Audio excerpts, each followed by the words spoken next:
Hello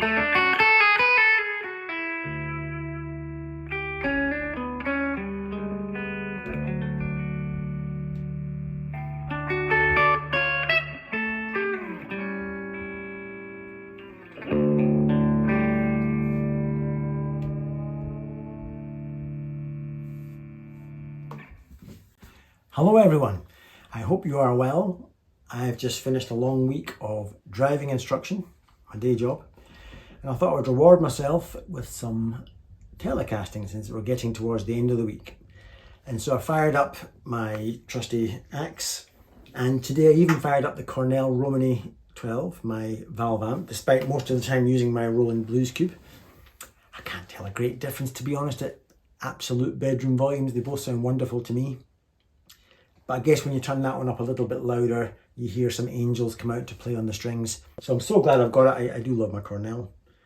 And of course, as you probably know, my 2017 custom shot Fender Telecaster with the Seymour Duncan quarter pound in the bridge and the bare knuckle Stormy Monday in the neck. 250k, nope, that's wrong pot. 500k tone pot and a 250k volume pot. The rest is normal. 7.5 inch radius, blah blah blah blah. Love this guitar.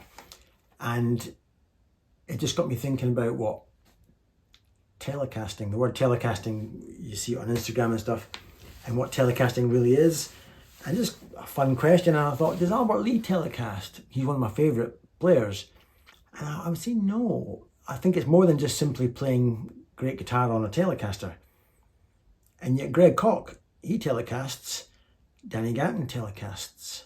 Roy Buchanan, the master of telecasting. Jerry Donahue, the master of telecasting. So I guess for me it's maybe playing a Telecaster and using its specific attributes like the behind and up bends, which are so easy not only because of the deep dish, because Stratocasters have deep dishes too, but Stratocasters have that big protrusion there and it makes it really hard to get in. You can do it, but it's not nearly as easy as on the Telecaster with that lovely shallow headstock that you can. So to me that's telecasting, perhaps using the specific attribute of a Telecaster that is probably the best instrument I've ever played. When the tone's at zero, it's real woman tone, but then the slightest turn brings in this really raucous, trebly scream that the likes of Roy Buchanan will use all the time.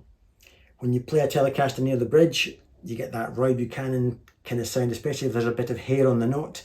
So these, to me, are all the attributes of telecasting, more than just being a red hot guitar player like Brent Mason. Amazing Telecaster player, but I don't know if he telecasts. I don't know what you think. Just a thought. That track I played took me weeks to kind of compose that, and every time, if you leave me in a room long enough, I tend to evolve into pretty playing. And I've been doing an awful lot of pretty playing lately, and I'm starting to get sick of playing pretty. And so every time I went to pretty, I thought, no. And I just kept saying to myself, be bold and be fearless. Play wrong notes, play stuff that's like you would never play. I even went as far as playing wrong chords. I just didn't even think about scales. I just played some weird shit and most of it was crap. But occasionally you come out with something and you think, what was that? So it was all just experimentation, and I just kept trying to stay away from pretty as much as I could, and that's what I ended up with. Anyway, let me show you now in the guitar lesson how you could maybe copy some of that if you wanted to bring some telecasting into your playing. Let's go. Right, key of D with a thick string dropped one tone to give this open D sound. A little lick. And sustain with the open thick string. Half step rub there between the fretted note here, which is a C note, against the open B, so you've got C over B, and letting that sustain a little bit, then down to this sort of D7 type shape for a little lick like this.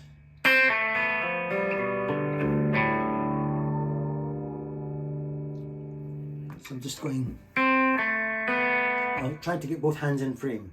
What's she playing?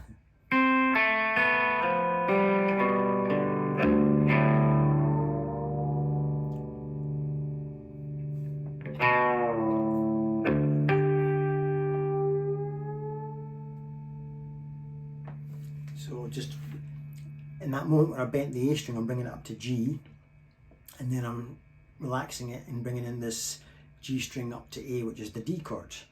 Then I'm playing a little blues lick, but from the position here. That's blue notes, but I'm playing it in a position you would normally play major.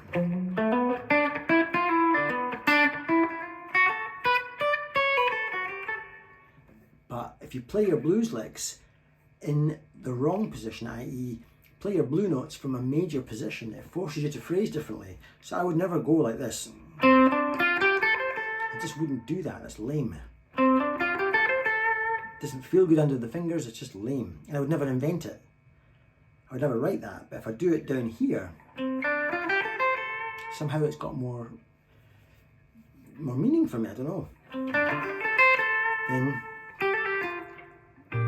G minor, and by bringing that up a semitone and getting G major, I'm going to reference the G using my tone control. I'm just bending the B string up here a tone whilst fretting the thin E string. And a little lick to return me home to D. Then some D minor blues.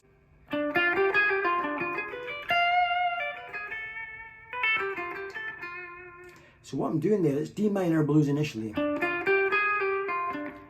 lick we've all played a million times in our life. That is diminished, or maybe you could think of it as, no, I'm just playing the 6, but when you play the 6, you're playing in relation to these other notes. You're playing a diminished section, so I'll go.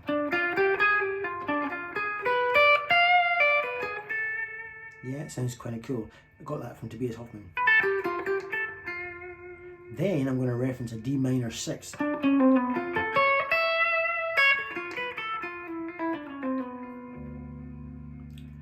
So still think of it as we're playing D, but when you take this down 3 frets, you get that. And if you take this down a semitone, it makes it really pop.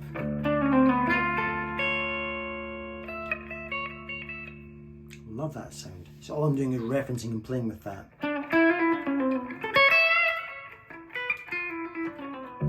Like that. Then I'm going to play a lick in D major.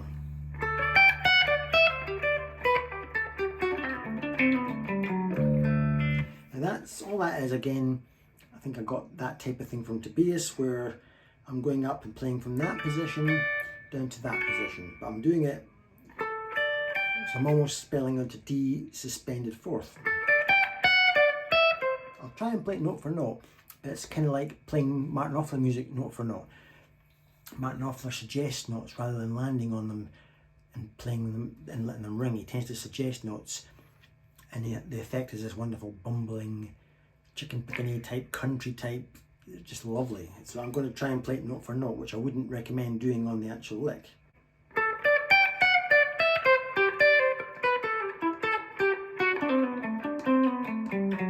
That was it. One more time.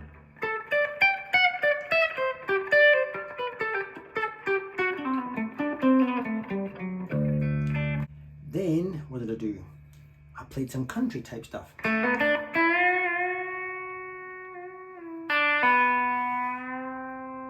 the note.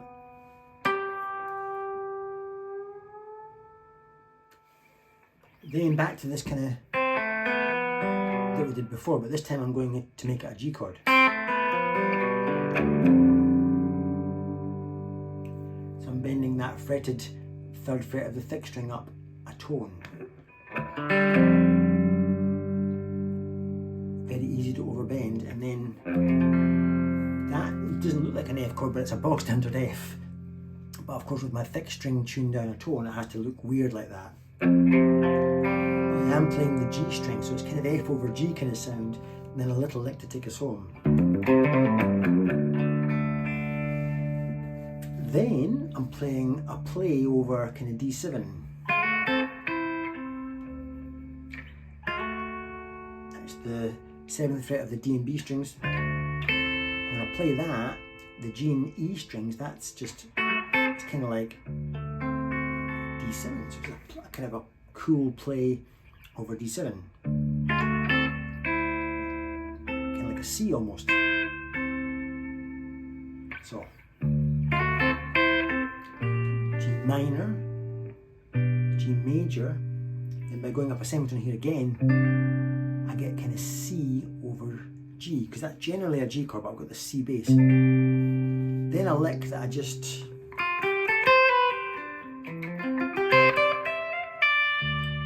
it's a completely unconventional lick. I did not restrict myself to scales or any previous knowledge. I just decided to play wrong stuff until something sounded kind of different. I just wanted to sound different, and that's what I came out with. I didn't do it on the spot. It was well rehearsed and written from scratch. So that was just, so far it's just blue notes from this major position.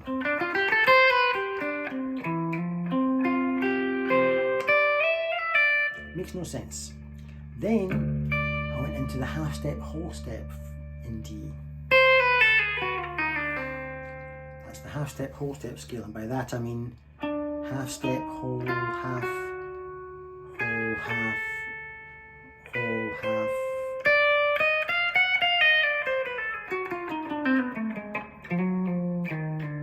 Yeah, you can play around with that all day long. I love it. It's very Robin Ford. Then what did I do?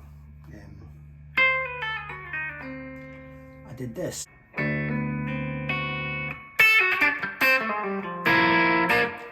The first part of that is Madison Cunningham. Remember this? She did All at Once.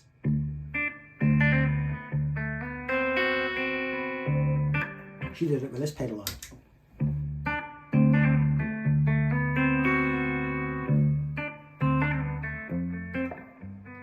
I'll stop there before I get copywritten. So it's just a cool play on D7. If that's D7, she's going kind of half step rubby and weird and just great. Love it. So I did that because I thought, when I first learned that 3 years ago, I thought I'm keeping that. Then I did, that's just D7 type licks, all based around that shape of D. That is just a B flat chord with a 9 on it, I think. Is that a 9? No, it's not a 9, that'd be a 9. What is that? It's a flat 5. I think it's a flat 5. So that's a B flat chord, but by sticking that on, you get that kind of weird sound. So I've gone.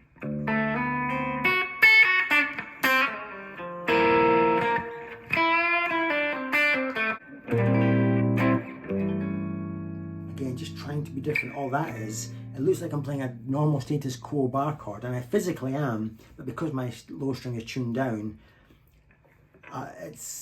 it's like playing, that should be and looks like a C chord, but it's actually oh God, what memory. It's, if that's a C chord, it's B flat over C. Same thing again, that looks like an A chord, a status quo Ace chord, but because of this being down, it's actually G over A. So all just stuff that I played a million things until something sounded right, and that's what I ended up with. Then I played a weird waterfall tumbling lick.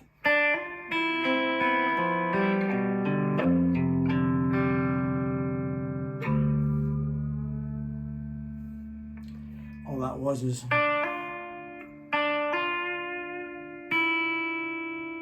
right, so I've got a half step rub there. I'm playing the open E string. Then I've got a fretted G string on the 5th fret with an open B string, so I've got a half step rub there as well. Then that's not a half step rub, but there's a nice tension there. That's the fretted 3rd fret of the D string and an open G string. Anything but a half step rub, that's just almost like a G chord in that instant. And then I played, what would that be? I don't even know what that is, I'm too tired to think about what that is, but we know that that note should be there, but it's down a tone, so I'm just, it's kind of like, I don't know what it is, I don't know, but it is what it is. You can tell I'm tired. I just had a full shift at driving instruction. Then I did some Rory Gallagher inspired stuff, so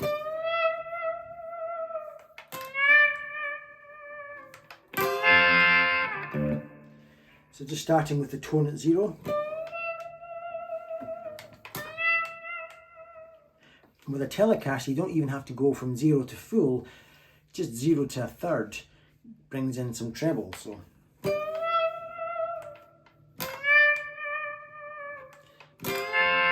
and that's just a lick we've all done a million times, where you're fretting this as part of your D minor blues.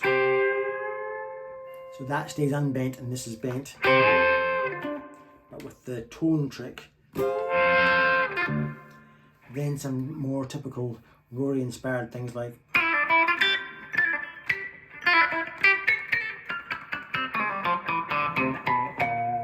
so just angling the pick. I don't do that very much these days, but and you can find your own little harmonics from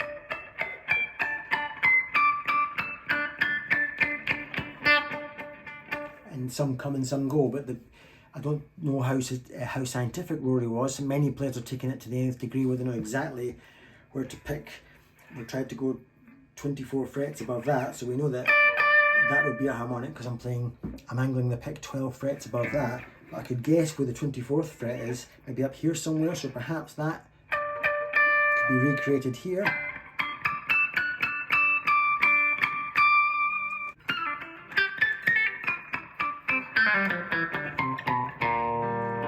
That's a G minor, just the first fret of an A string.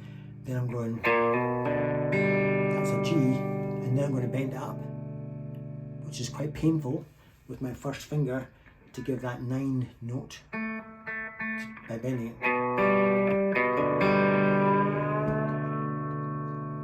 Then, if I play that, that's a C chord, but I'm still playing that. But if I bend the A string up, I get kind of pedal steel kind of C. Then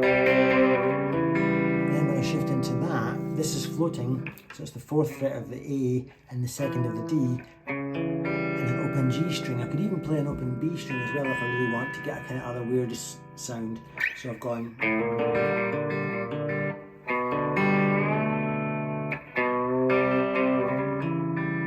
That's A7 technically, and then a D.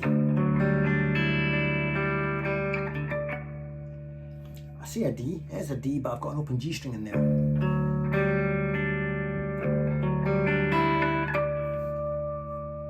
Yeah. Oh, it's weird, isn't it? It was a weird one tonight. Hope you enjoyed that.